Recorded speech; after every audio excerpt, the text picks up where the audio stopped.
But what if I told you that hidden behind this image of perfection, there's something Japan doesn't want you to see?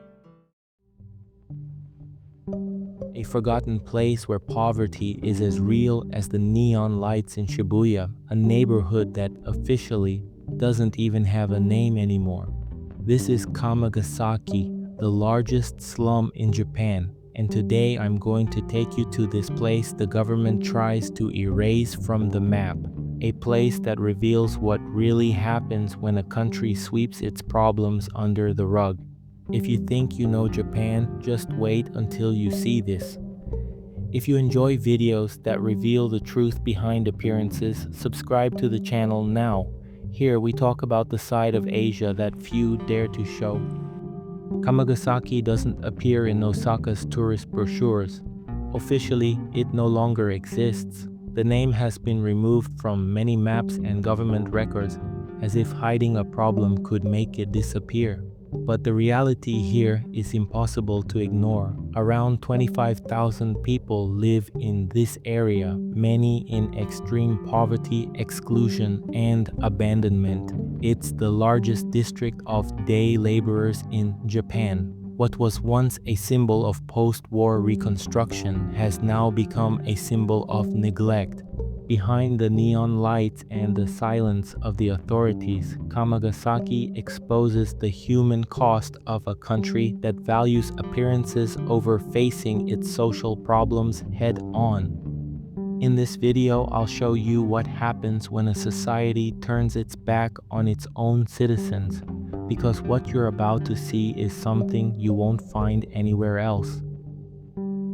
Imagine waking up every day not knowing if you'll find work, or worse, not knowing if you'll have food to eat.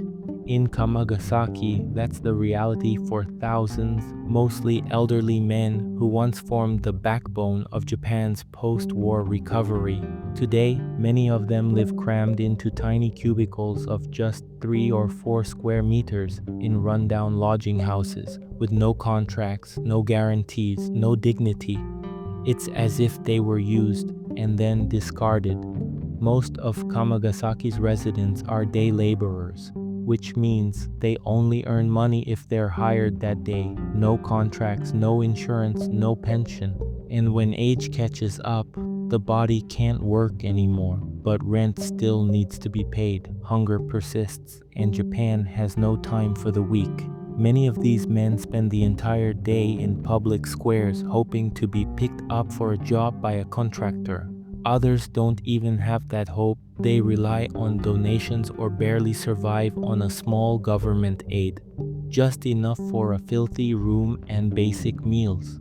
The suicide rate here is among the highest in the region. Alcoholism, isolation, and mental illness are constant, though mostly silent. Walking through Kamagasaki is like stepping into another country, a country within Japan. No glittering malls, no tourists taking selfies. The architecture is crumbling, graffiti-covered walls, overhead wires hanging like a scene from a post-apocalyptic film. But what's most striking is the silence.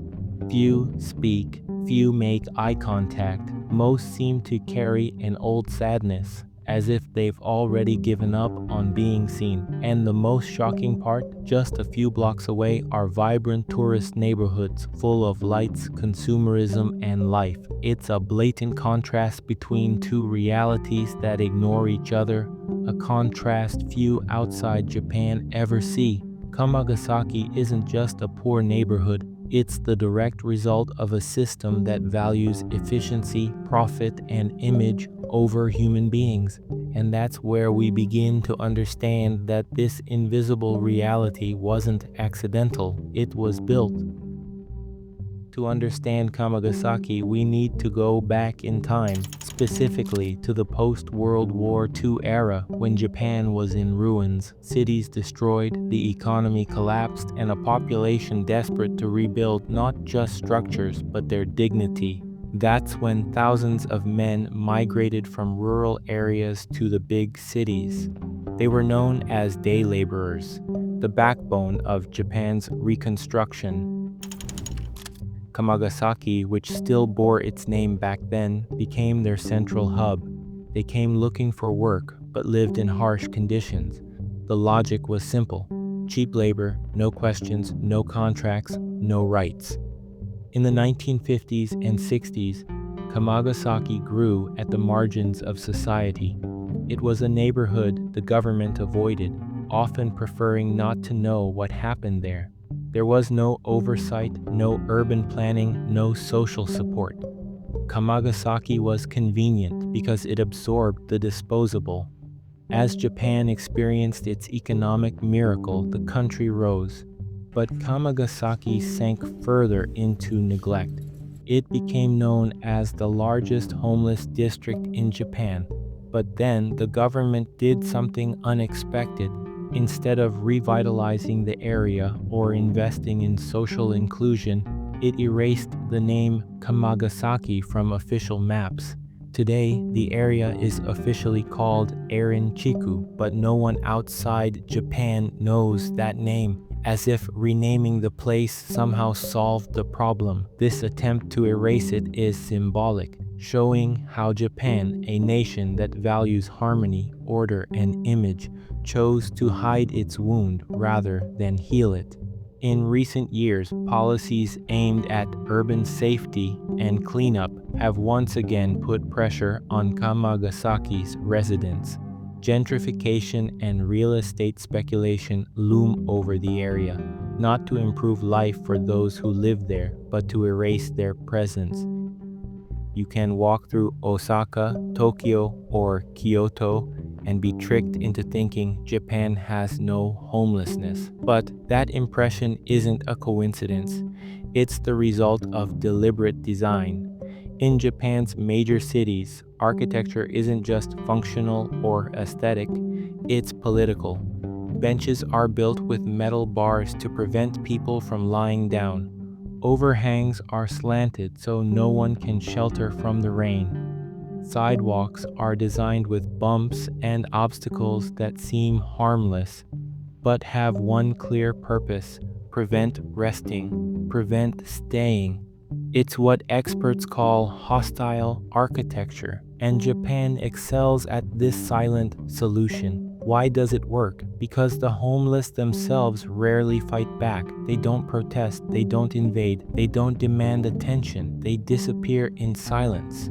They live by the principle of gambaru, one of the deepest values in Japanese culture. Gambaru means to endure, persevere, hang on without complaining. It's admirable when applied to hard-working citizens, but it becomes tragic when applied to poverty. Many men in Kamagasaki and other invisible corners of Japan refuse to ask for help. They don't want to be a burden. They don't want to cause trouble. They believe they must endure, even if it costs them their lives. And it's precisely this mindset that makes them invisible. They don't show up in statistics. They're absent from political debates. They're ignored by the news. They become social ghosts, excluded not just physically but culturally and emotionally. It's a cruel cycle. Society builds physical and symbolic barriers to keep them away, and they, out of pride, shame, or culture, silently accept it. Yes, there are NGOs, volunteers, and even some rehabilitation policies, but they're scattered, insufficient. Kamagasaki still isn't officially recognized as a neighborhood. It's a non-place within one of the most advanced nations on Earth, and perhaps that's the most painful wound of all, a country that has facial recognition in crowds but refuses to recognize its own invisibles. Kamagasaki isn't just a forgotten place, it's a painful portrait of everything modern Japan tries to hide. Today, it's estimated that over 20,000 people live or circulate through Kamagasaki. Many are elderly, men over 60 or 70 who spent their youth building Japan's skyscrapers, highways, and train lines used by tourists every day, and now live in tiny 4 to 5 square meter rooms in decaying buildings. Or worse, sleep on the streets wrapped in worn blankets with plastic bags for pillows. They're not just poor, they're invisible. They don't appear in tourist brochures, they're not in Japanese TV dramas, they're not in official statistics, because many no longer even have ID. Kamagasaki also has one of the highest urban suicide rates in Japan. Despair, loneliness, and abandonment create a quietly lethal environment. It's the cruelest contrast of modern Japan, a nation of cutting-edge tech, bullet trains, top-tier education, living side by side with abandoned elderly men, directionless youth, and lives trapped between dirty walls and evaporated hope. Yet Japan insists on maintaining its image of perfection, as if admitting Kamagasaki's existence would be a national failure. But it's the opposite. Denying Kamagasaki is the failure, because what exists there is the direct result of a development model that prioritized productivity and forgot the people. The Japan the world knows is the Japan of ancient temples, clean streets, punctual trains, flawless technology, and elite education. But there's another Japan, one that doesn't show up in brochures, that isn't portrayed in anime, dramas, or polished Instagram reels. They don't scream, they don't steal, they don't beg, they simply disappear. Japanese society, so organized and admired, has created sophisticated systems to maintain order, but also silent strategies to keep the excluded out of sight. Hostile architecture, institutional silence, social stigma. That's why Kamagasaki is so shocking, because it shows us that even in the most perfect societies, deep cracks exist. And the most dangerous part? Those cracks have been carefully hidden. You could visit Japan dozens of times and never notice Kamagasaki, but now that you know, how many places like this exist around the world, how many social ghosts are silently holding up cities, and more importantly, is our admiration for certain countries built on a carefully crafted illusion. What do you think about all this? Did you already know about Kamagasaki? Did this hidden side of Japan surprise you? Let me know in the comments what impacted you the most. And if you want to see more hidden realities like this one, subscribe to the channel.